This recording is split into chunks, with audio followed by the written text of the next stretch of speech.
యూఏఈలో అమలు చేసే చట్టాలు వింటే ప్రతి ఒక్కరూ భయపడుతుంటారు. అక్కడి రూల్స్ అంతటి కఠినంగా ఉంటాయి. తాజాగా మహిళల విషయంలో అక్కడి ప్రభుత్వం కీలక నిర్ణయం తీసుకుంది. చారిత్రాత్మక సంస్కరణకు ముందడుగు వేసింది. అత్యాచారం, వివాహేతర సంబంధాల కేసుల్లో అబార్షన్ కి అనుమతించింది. ఈ మేరకు యూఏఈ అధికారిక మీడియా సంస్థ ది నేషనల్ కథనం వెల్లడించింది. ఒక ఇస్లామిక్ దేశంలో ఇది అతిపెద్ద నిర్ణయంగా పరిగణించబడుతోంది.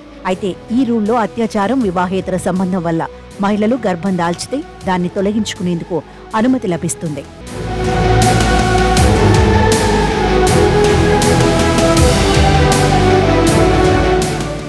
అత్యాచార ఘటనను, వివాహేతర సంబంధంలో గర్భం దాల్చిన విషయాన్ని బాధితులు తక్షణమే అధికారులకు తెలియచేయాలి.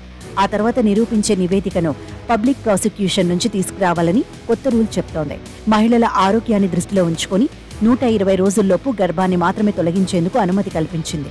మహిళ ప్రాణానికి ఎలాంటి ప్రమాదం లేదని నిర్ధారించిన తర్వాతే ఈ అంశంపై నిర్ణయం తీసుకోవాలని తెలిపింది. ఈ చట్టానికి కొన్ని రూల్స్ పెట్టింది యూఏఈ ప్రభుత్వం. వారి దేశంలో కనీసం సంవత్సరం నుంచి ఉంటున్న మహిళలకు మాత్రమే ఈ కొత్త నిబంధనలు వర్తించనున్నాయి. ఇలాంటి నేరాలకు పాల్పడితే యూఏఈలో శిక్షిస్తారు. మహిళలకు ఈ నేరాల వల్ల ఎదురయ్యే గర్భధారణ సమస్యను పరిష్కరించేందుకు చట్టాలు కావాలని అక్కడి అధికారులు పేర్కొన్నారు. ఈ నేరాలకు పాల్పడిన వారికి యూఏఈ చట్టం ప్రకారం యావజ్జీవ శిక్ష విధిస్తారు.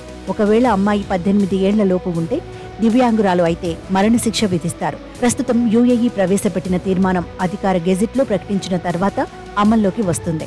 మహిళల హక్కులను ప్రాధాన్యత ఇస్తూ ఛాందసవాద చట్టాలను మార్చే పనిలో యూఏఈ ఉంది. కొత్త చట్టం మహిళల ఆరోగ్యం, సమానత్వానికి ప్రతీకగా నిలవబోతోంది.